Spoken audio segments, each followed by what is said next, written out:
हम तो अच्छे भाव से आए हैं, सिर्फ कथा सुनने आए हैं। होटल में बैग छोड़ करके आए तो कल पैसे चोरी हो गए। तो ऐसा क्यों होता है? हम अच्छे मन से आए और हमारे साथ गलत हो जाता है। मतलब आप ऐसा विचार करते हैं कि जो व्यक्ति गलत मन वाला होता है चोरियां उसी के यहीं होती हैं। आप ऐसा सोचते हैं? ऐसा नहीं है। चोरी तो सबके यहां हो जाती है, कभी कभी हमारे यहां भी हो जाती है।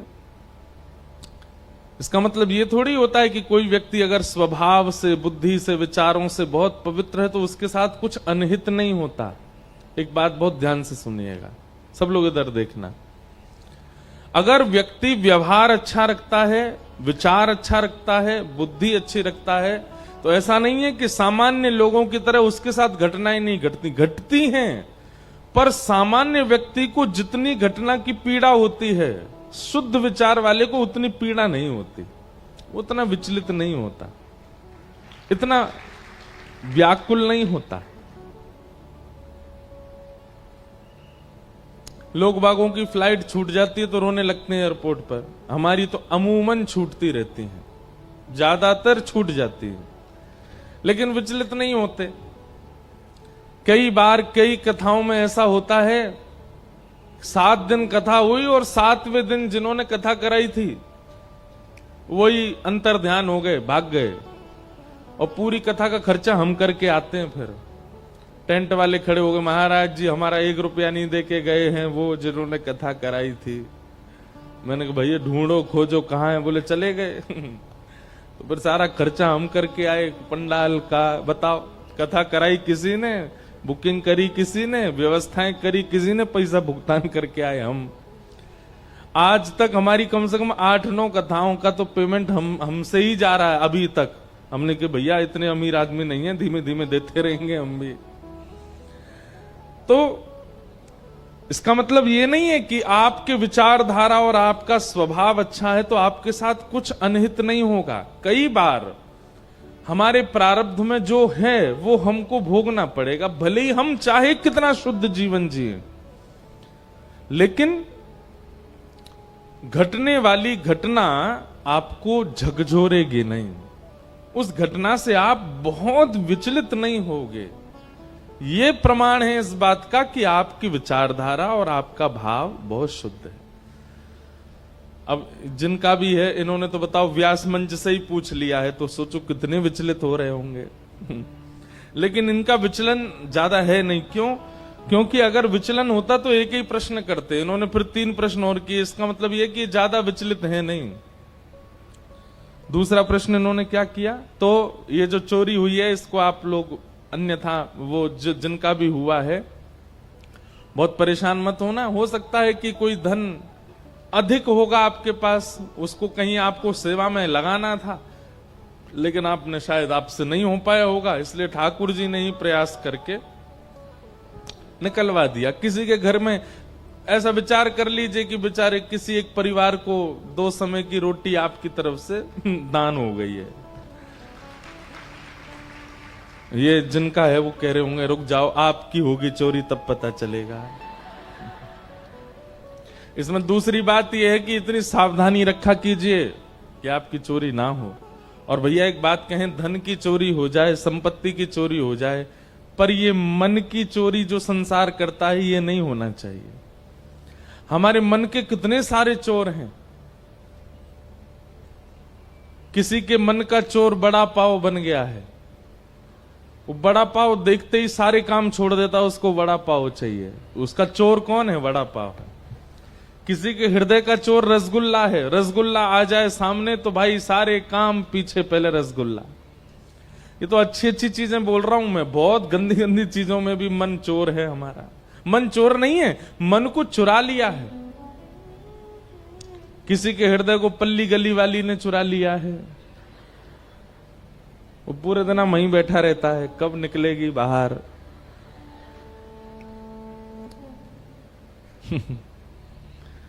मन का चोर, ये धन चोरी हो जाए, संपत्ति चोरी हो जाए, थोड़ी थोड़ी ये सब हो तो इतना विचलित नहीं होना, पर हमारा मन कोई और ना चुरा ले, मन को तो केवल चित चोर चुरावे, मन को तो केवल हमारे ठाकुर जी चुरावे, और कोई नहीं।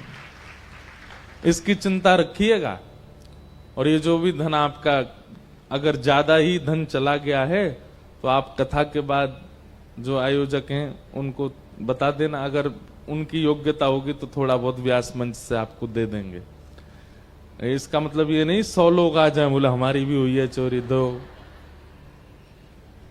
दूसरा प्रश्न है आपका, और अभी वृंदावन से लौटे हैं। अब देखो, आप ज्यादा विचलित नहीं हो, इसीलिए आपने तुरंत दूसरे प्रश्न में कितनी भावुक बात कही।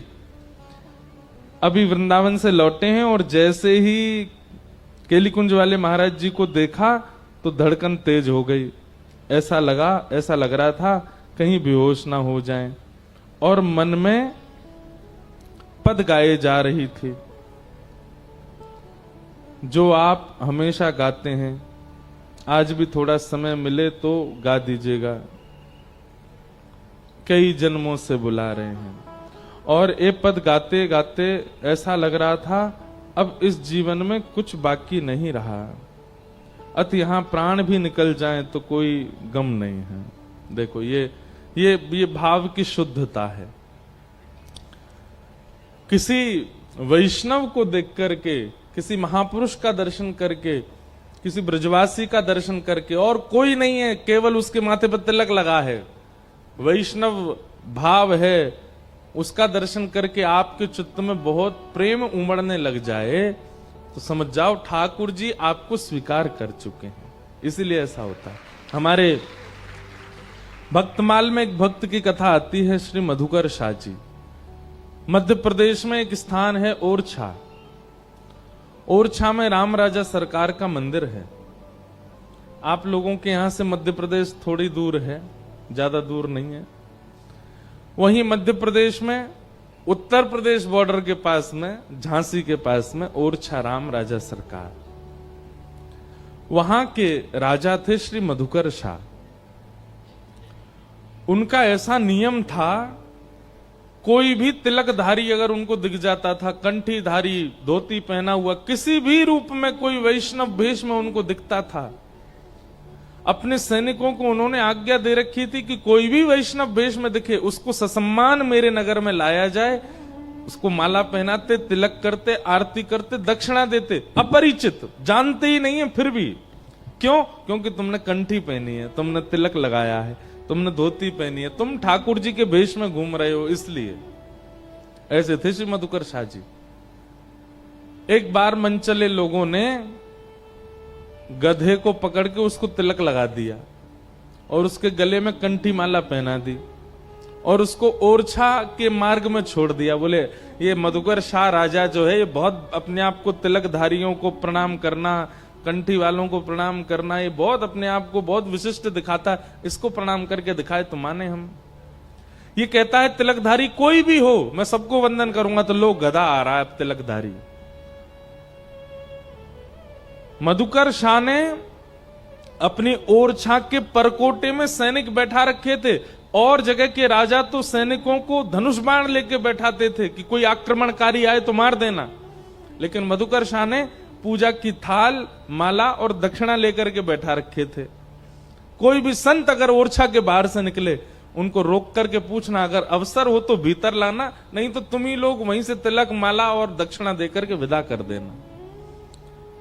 जैसे ही गधे को आते देखा, तिलक लगा था उसके चेहरे पे, तो जितने सैनिक थे वो थोड़े से घबरा गए। बोले राजा की तो आज्ञा है कि तिलकधारी, कंठीधारी कोई दिखे उसको प्रणाम करना है, अभी गधे को कैसे प्रणाम करें। सैनिक गए मधुकर शाह राजा के पास और कहा, राजन आज एक आश्चर्य हुआ है। बोले क्या? और दिन तो मानव तिलक लगा करके आते हैं, कंठी पहन के आते हैं तो हम उनको प्रणाम करते हैं, पर आज एक ऐसा जीव तिलक लगा करके आया कि हम सोच रहे हैं प्रणाम करें कि नहीं। मधुकर शाह बोला कौन है? बोले आप खुद ही चल के देखो। बाहर आकर के देखा तो एक गधा घूम रहा था, घास खा रहा था, उसके तिलक लगा था, गले में कंठी माला थी। मधुकर शाह के नेत्र सजल हो गए, आनंदित हो गया और अपने सैनिकों से बोला, अरे तुमने प्रणाम क्यों नहीं किया? बोले कि महाराज ये तो गधा है। अरे गधा नहीं है तो? बोले आज तक हमने 2 पैर वाले वैष्णव देखे थे, आज 4 पैर वाला वैष्णव आया है, प्रणाम करो इसको। और मधुकर शाह ने अपने सैनिकों सहित प्रणाम किया उस गधे को।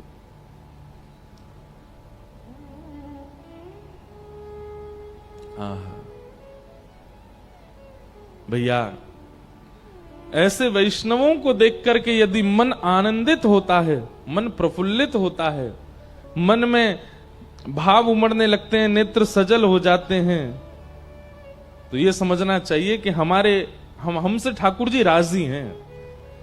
आपके सामने महाराज कितने बड़े संत आ जाएं, लेकिन आपके चित्त पर कोई फर्क नहीं पड़ता, अपनी स्टाइल में कोई कमी नहीं आती है, अपनी बोली चाली में, देखने में कोई फर्क नहीं पड़ता है, जैसे थे वैसे ही रहे एक वैष्णव के आने के बाद भी, तो समझो ठाकुर जी ने स्वीकार नहीं किया आपको। कई बार मुझे लगता है कि गुरुजनों के सन्मुख गए,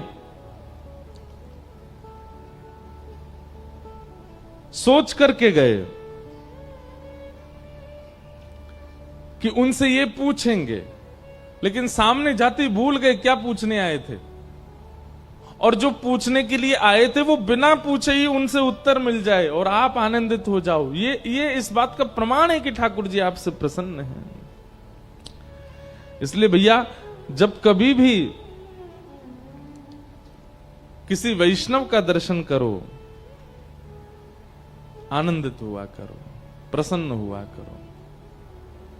तो आपके चित्त में जो ये भाव आया है, ये निश्चित ही भगवत कृपा का प्रतिफल है।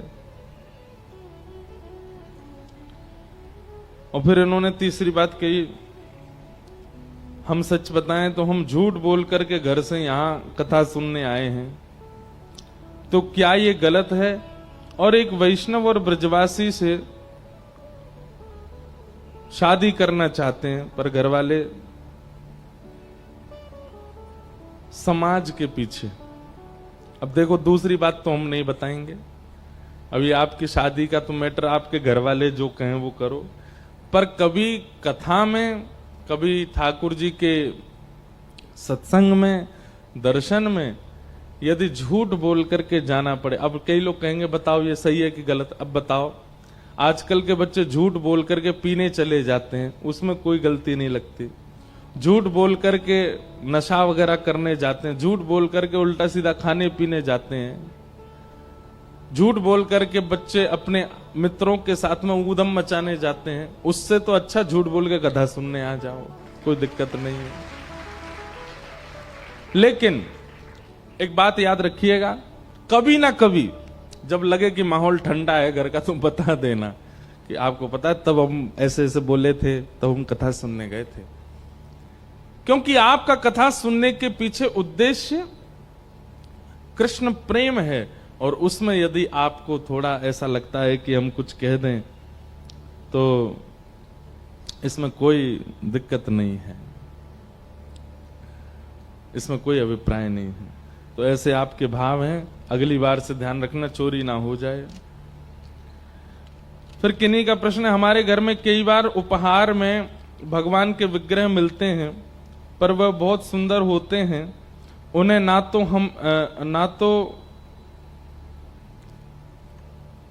तो छोड़ने का मन होता है, ना उनकी सेवा हो पाती है, तो उनका क्या करना है? आपको भी उपहार में कई सारे विग्रह मिलते हैं, तो आप क्या करते हैं? देखिए, पहली बात, हमें तो जितने मिलते हैं हम तो बांट देते हैं। हमारे पास लोग ही इतने आते हैं, एक देके गया, कोई दूसरा तीसरा आता है तो उसको हम दे देते हैं, और कोई हमको बहुत ज्यादा ही भा जाते हैं तो फिर उनको हम भी ले जाते हैं। अपने किसी प्रिय को, जिस पर विश्वास होता है कि ये संभाल के रखेगा, उसको दे देते हैं, जो ले जाते हैं साथ में। क्योंकि इतने सारे स्वरूपों को व्यवस्थित करना बहुत मुश्किल हो जाता है।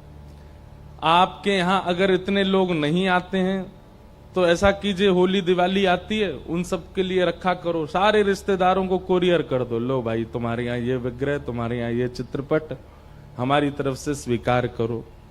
ठाकुर जी का स्वरूप है, अगर सेवा हो सके तो घर में करो, नहीं हो सके तो उनको अपने किसी प्रियों को भेज दो, भेंट कर दो, जहां पर वो प्रेम से विराजमान रहे। कहते हैं भगवान विष्णु चातुर्मास में निद्रा में रहते हैं, तो फिर श्री कृष्ण का जन्म चातुर्मास के भादों में कैसे हुआ? इसके पीछे की कहानी क्या है? कहानी नहीं, कथा बोलो। दूसरी बात, आपने कहा कि चातुर्मास में ठाकुर जी का शयन होता है, तो फिर भगवान कृष्ण का प्रादुर्भाव कैसे हुआ? हमारी आपकी तरह नहीं सोते हैं ठाकुर जी, मतलब सो गए, अब कोई काम ही नहीं कर रहे हैं, बस पड़े हैं। शयन का मतलब होता है विश्राम। विश्राम मतलब ठाकुर जी किससे विश्राम लेते हैं? सृष्टि का पालन नारायण करते हैं, लेकिन चातुर्मास प्रारंभ होते ही नारायण उस पालन से, सृष्टि के पालन से विश्राम लेते हैं, छुट्टी ले लेते हैं, और उतने दिन महादेव सृष्टि का पालन करते हैं, अपने कार्य से छुट्टी पर रहते हैं। और इसीलिए छुट्टी पर थे, प्रेमियों के लिए कृष्ण बन के चले गए उसी काल में। समझ में आई बात? अगर कोई व्यक्ति रोज अपने काम पर जाता है और रविवार के दिन वो बढ़िया सूट बूट पहन करके, परफ्यूम लगा करके अपने किसी प्रिय से मिलने चला गया, और वहां उसको ऑफिस का कोई व्यक्ति मिल जाए और वो कहे, ए भैया तुम तो छुट्टी पे थे, तुम तो लीव पर थे, यहां कैसे आ गए? बोले भाई छुट्टी पर काम से हैं, प्रेमियों के यहां तो जा सकते हैं ना। तो ऐसे ही श्री ठाकुर जी पूरी सृष्टि का पालन करते हैं, परंतु चातुर्मास के समय श्री ठाकुर जी विश्राम में रहते हैं कि भाई अब ये संसार का संभालने का कारभार महादेव आप संभालिए। उस समय ठाकुर जी छुट्टी में, विश्राम में है। इसका मतलब ये नहीं कि वो सो गए 4 महीना बाद उठेंगे। हमारी भावना ऐसी होती है कि पहले दिन ठाकुर जी सोए, अब देव उत्थान एकादशी पर उठेंगे। मूल रूप से भाव ऐसा है कि ठाकुर जी ने अब सृष्टि का कार्यभार महादेव को दिया, अब देव उत्थान एकादशी पर ठाकुर जी कार्यभार स्वयं फिर संभाल लेते हैं। इस बीच में अवकाश में ठाकुर जी अपने प्रियों को आनंदित करने के लिए श्री कृष्ण रूप में पधारे और कृष्ण रूप में आकर के पूरी लीला की, इसलिए ठाकुर जी का प्रादुर्भाव हुआ। ऐसे भाव हैं। ये कुछ प्रश्न आए थे, इन सबको हम प्रणाम करते हैं। और भी कई भाव आए हैं। पूंछरी के लौठा का सारांश बता दीजिए, आप कल भूल गए थे। हमने बता रखा है कई बार। पूंछरी के लौठा श्री हनुमान जी महाराज हैं। ये हनुमान जी महाराज गिरिराज जी की तलेटी में रहते हैं,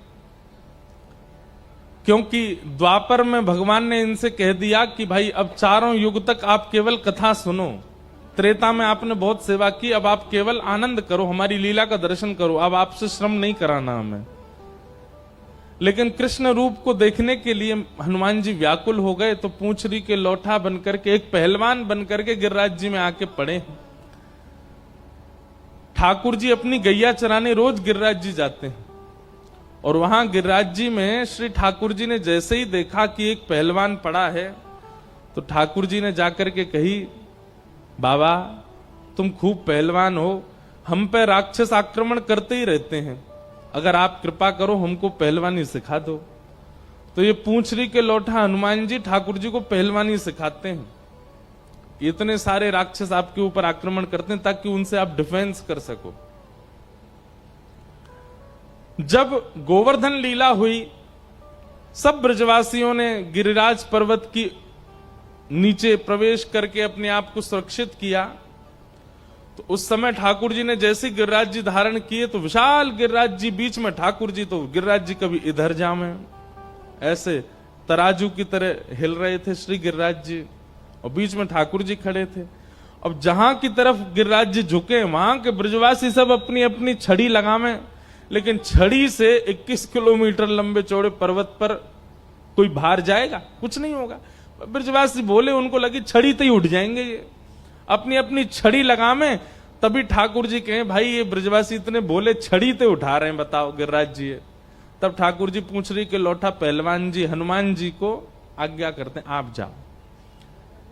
और तब श्री हनुमान जी महाराज दौड़ करके आते हैं, और आकर के सब ब्रजवासियों के साथ वे भी अपना बल लगाते हैं कि गिरिराज जी ऊपर हों। सब ब्रजवासी तब हनुमान जी को देख के कहते हैं, पूंछरी के लौठा की हुप हुप। जैसे जोर लगा के हई सा, ऐसे बोलते हैं ना हम लोग, जोर लगाते हैं तो थोड़ा एक स्वर निकालते हैं, ऐसे ही पूंछरी के लौठा हनुमान जी ने जैसे ही अपनी छड़ी लगाई तो गिरिराज जी ऊपर होने लगे। तो सब ब्रजवासियों को लगा हमारी छड़ी तो ही है रे। तो पूछरी के लौटा की उनके आते ही हुप हुप, और जैसे ही गिरिराज जी ऊपर होते सब कहते प्यारे क्या बात है वंशी वारे, शाबाश है। तो ये श्री पूछरी के लौटा श्री हनुमान जी हैं। ठाकुर जी जब ब्रज से नाथद द्वार चले गए, आज से 500 वर्ष के आसपास, तब से पूछरी के लौटा हनुमान जी प्रतीक्षा कर रहे हैं ठाकुर जी की कि ठाकुर जी वापस ब्रजमंडल कब आएंगे। अजब कुमारी बाई के लिए ठाकुर जी गिरिराज जी से नाथद द्वार उदयपुर चले गए। कुछ वर्ष बाद ठाकुर जी के आने की संभावना है। उनकी प्रतीक्षा में आज भी हनुमान जी वहां लेटे हैं। ये श्री हनुमान जी महाराज का ही स्वरूप है, पूछरी के लौटा। तो ये सारे भाव हैं। आप सबके भावों को हम बारंबार प्रणाम करते हैं। बोलो वृंदावन बिहारी लाल की। अब कथा क्रम को हम पूरा कर देते हैं। बहुत लंबी कथा हमारी रह गई। कल तो हम अलग ही भाव में सब बोलते जा रहे थे। कभी कभी भाव हमको आते तो रोज ही है, पर हम बंध जाते हैं कि हमको यही बोलना है, हमको यहां तक कहना है। कई बार अपने मन की बात मान लेते हैं तो फिर बहुत सारे भाव आते हैं, तो फिर सबको स्पर्श करते हैं। कल रात्रि खूब विलंब हो गया। कथा के बाद भी कई स्थानों पर जाना हुआ। फिर रात में सब हमारे हम शाम दीवाने सब भाइयों से मिलना हुआ, परिवार वालों से उनके। हम सोए सुबह 4 बजे। उसके बाद फिर हमारे भाई लोग ये सब बैठ गए, कुछ ना कुछ पैकिंग कर रहे हैं। करा कुछ भी नहीं है, बैठे रहे हैं बस। उठा करके सामान सब हमारे। एक तो क्या आप लोग पहनते हो टी शर्ट, वो तो यूं ही हो जाती है गई। हम पहनते बगलबंदी। इसको जैसे 4 टी शर्ट जितनी देर में गई होती है, उतने में एक बगलबंदी होती है। उसको व्यवस्थित करना, रखना, वो सब कर रहे थे सब। तो 4 बज गए। सोए सुबह हमको उठाने आए तो हमारी आंखें ही नहीं खुले। बड़ी मुश्किल से तो नेत्र खोले। स्नान ध्यान करके ठाकुर जी की सेवा थोड़ी करके आ गए हैं। अब आपके मध्य थोड़े से भाव कुछ कह करके फिर यहां से जाएंगे सीधे बंबई। बंबई पहुंचेंगे। जाते ही हमारे 4 इंटरव्यू हैं, एक रिकॉर्डिंग है। पूरी रात आज सोना नहीं है वहां पर भी। फिर कल पंढरपुर जाएंगे, पंढरीनाथ भगवान का दर्शन करेंगे। और परसों से कोल्हापुर में 4 दिन का हरि भक्त चरित्र, कुछ अपने भारत के श्रेष्ठ भक्तों के चरित्रों का कुछ भाव वहां सुनाएंगे। तो हमारा तो जीवन ऐसे ही कर दिया। हमारे ठाकुर जी ने कान पकड़ लिए हमारे और कह रहे हैं तो पे और कोई काम नहीं है, तू 24 घंटा केवल मेरो ही भजन करतो रहे, मेरी कथा सुना, मेरी बात कर, मेरे ही संग बैठो रहे। हमको सोने भी नहीं दे रहे हैं लाल जी की, नहीं तू तो केवल मेरो चिंतन कर। ये सौभाग्य है हमारा कि हम पे और कोई काम है ही नहीं है। हम केवल ठाकुर जी का नाम गाते रहते हैं, कथा सुनाते रहते हैं, उन्हीं की बातें करते रहते हैं। यह आनंद है। इसीलिए विश्राम ना मिलने पर भी ज्यादा विचलित नहीं होते, प्रसन्न रहते हैं। कम से कम संसार के लिए तो समय नहीं है ना। अब 2-2, 2.5, 4-4 महीने हो जाते हैं घर वालों से मिल नहीं पाते, फोन पे ही बात होती है बस। लेकिन कम से कम भोग वृत्ति से तो नहीं घूम रहे ना दुनिया में, भोग तो नहीं कर रहे ना, ठाकुर जी का नाम ही गा रहे हैं, इसलिए अच्छा है। जब तक प्राण है, जब तक युवा अवस्था है, जब तक कर पा रहे हैं। सबकी एक समय की अवधि होती है, हमारे समय की अवधि पता नहीं कब तक है। तब तक हरि नाम में ही ये जीवन निकल जाए, बस यही हमारा भाव है। हरि नाम लेने वाला, हरि नाम लेने वाला, हरि नाम गाने वाला,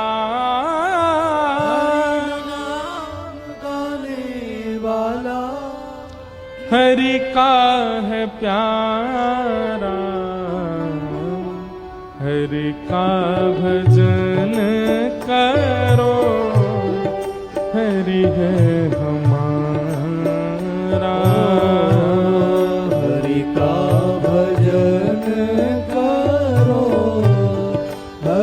है हमारा। ओ हरि का भजन करो, हरि है हमारा।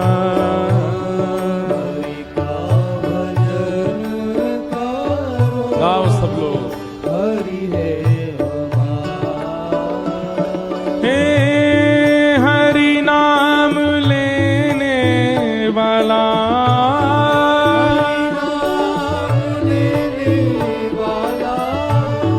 हरि नाम गाने वाला,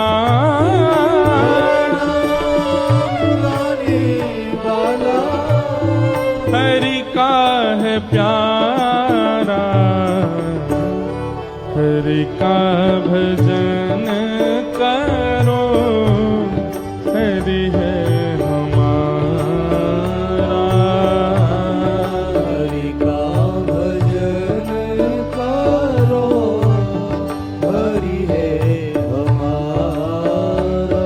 हे कोई कहे राधे श्याम, कोई कहे सीताराम, कोई कहे राधे श्याम, कोई कहे सीताराम। कोई कहे राधे श्याम, कोई कहे सीताराम। कोई कहे राधे श्याम, कोई कहे सीताराम। कोई गिरधर गोपाल, कोई राधा माधव लाल।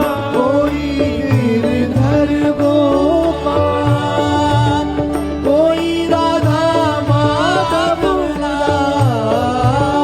यही हरि दीन बंधु, यही हरि दीन बंधु, यही हरि करुणा सिंधु। यही हरि करुणा सिंधु। नमो बारंबार, हरि का भजन करो, हरि है हमारा। हरि का भजन करो, हरि है हमारा। ओ हरि का भजन करो, हरि है हमारा। हरि का भजन करो, हरि है हमारा। हे हरि नाम लेने वाला, नाम लेने वाला, हरि नाम गाने वाला, हरि नाम गाने वाला। ओ हरि का है प्यारा, हरि का भजन करो, हरि है हमारा। हरि का भजन करो, हरि श्री पंडरीनाथ भगवान की है हो।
यही भक्ति यही योग, भक्ति यही योग, यही ज्ञान सारा। हरि का भजन करो, हरि है हमारा। हरि का भजन करो, हरि है हमारा। हरि का भजन करो, हरि है हमारा। हरि का करताल बजा के गाओ। करो, हरि है हमारा। हे हरि नाम लेने वाला, हरि नाम लेने वाला, हे हरि नाम गाने वाला, हरि नाम गाने वाला। ओ हरि का है प्यारा। हरि का भजन करो, हरि है हमारा। हरि का भजन करो, हरि है हमारा। राम कृष्ण हरि जय जय राम कृष्ण हरि, राम कृष्ण हरि जय जय राम कृष्ण हरि। जय राम कृष्ण हरि जय जय राम कृष्ण हरि, राम कृष्ण हरि जय जय राम कृष्ण हरि। जय जय राम कृष्ण हरि जय जय राम कृष्ण हरि, जय राम कृष्ण हरि जय जय राम कृष्ण हरि। जय जय राम कृष्ण हरि जय जय राम कृष्ण हरि। जय राम कृष्ण हरि जय जय राम कृष्ण हरि। हे राम कृष्ण हरि बोलो राम कृष्ण हरि, राम कृष्ण हरि बोलो राम कृष्ण हरि। राम कृष्ण हरि जय जय राम कृष्ण हरि, राम कृष्ण हरि बोलो राम कृष्ण हरि। जय राम कृष्ण हरि बोलो राम कृष्ण हरि, जय राम कृष्ण हरि बोलो राम कृष्ण हरि। जय जय राम कृष्ण हरि बोलो राम कृष्ण हरि, राम कृष्ण हरि बोलो राम कृष्ण हरि। राम कृष्ण हरि बोलो राम कृष्ण हरि, राम कृष्ण हरि बोलो राम कृष्ण हरि। जय राम कृष्ण हरि बोलो राम कृष्ण हरि, राम कृष्ण हरि बोलो राम कृष्ण हरि। जय जय राम कृष्ण हरि बोलो राम कृष्ण हरि, राम कृष्ण हरि बोलो राम कृष्ण हरि। जय जय राम कृष्ण हरि बोलो राम कृष्ण हरि, जय राम कृष्ण हरि जय जय श्री राधे, जय जय श्री राधे, जय जय श्री राधे।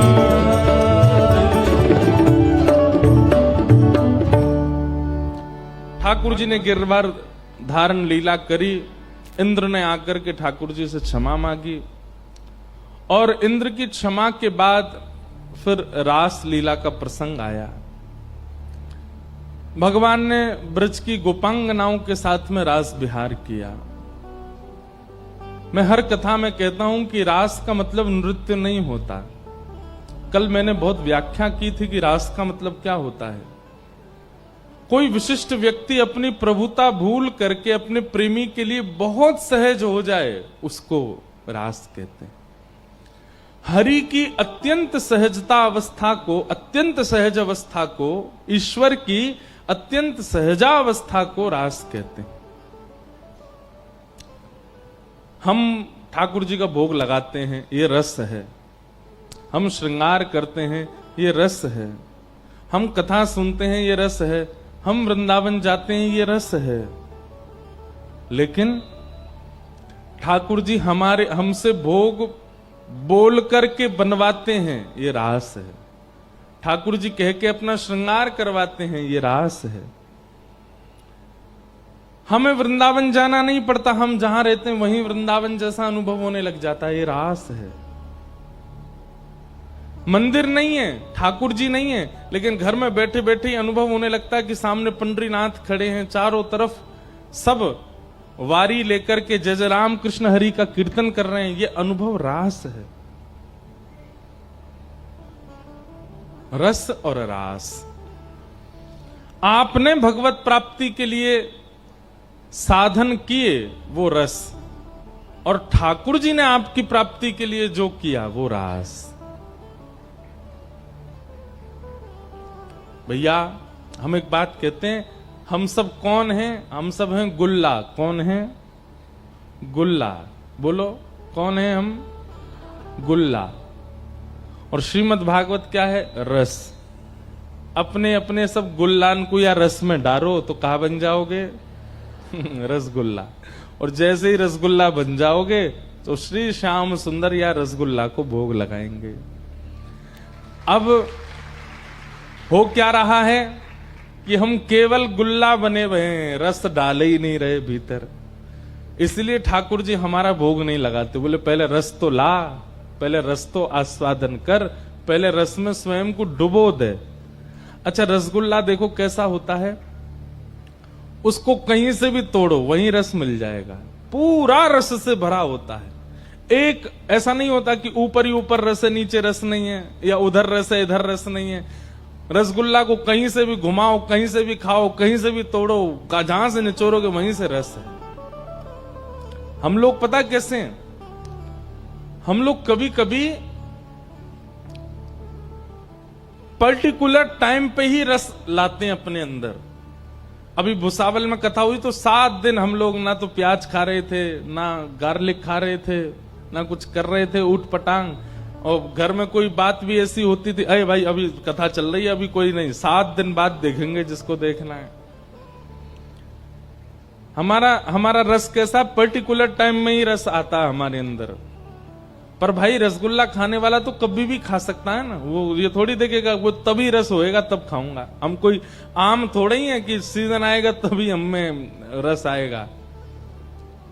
रसगुल्ला वो तो हमेशा रस से भरा रहता है।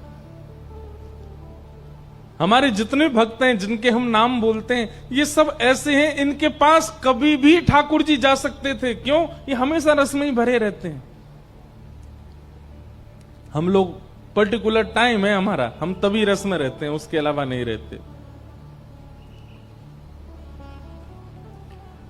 जिस दिन इस भागवत रूपी रस के अपने रोम रोम में इस रस को पिरो लोगे और 24 घंटा फिर रस में ही रहोगे, तो एक दिन रास बिहारी आकर के आपके रस को चखेंगे। वही है रास, वही है रास।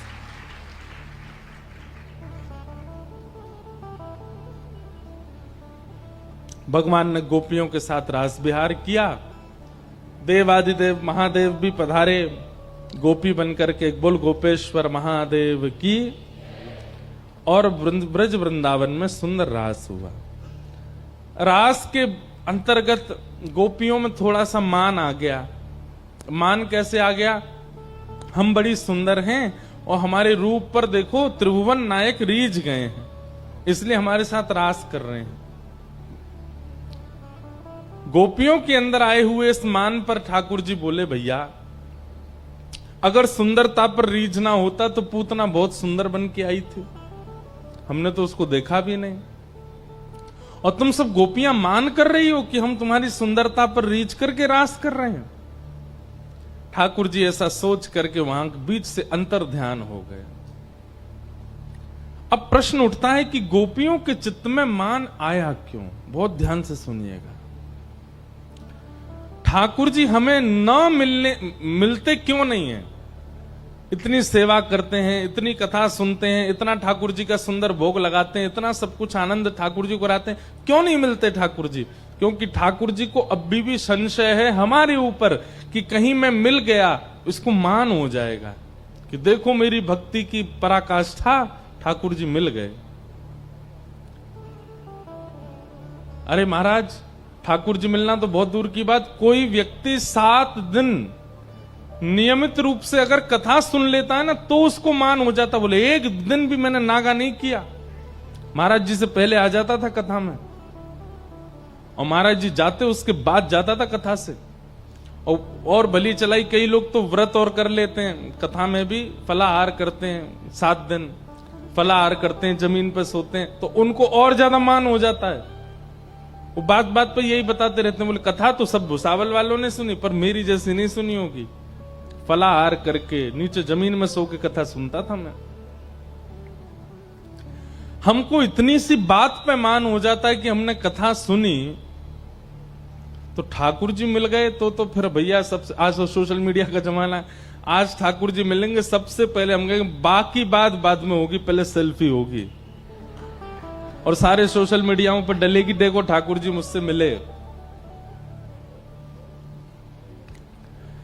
आजकल हमारी स्थिति ऐसी है, कोई व्यक्ति कितना भी रोता हुआ दिखता ना, हमको महाराज जी से मिलना है। मैंने किया, हमको पता है क्यों मिलना, आओ कैमरा निकालो, फोटो खींचो,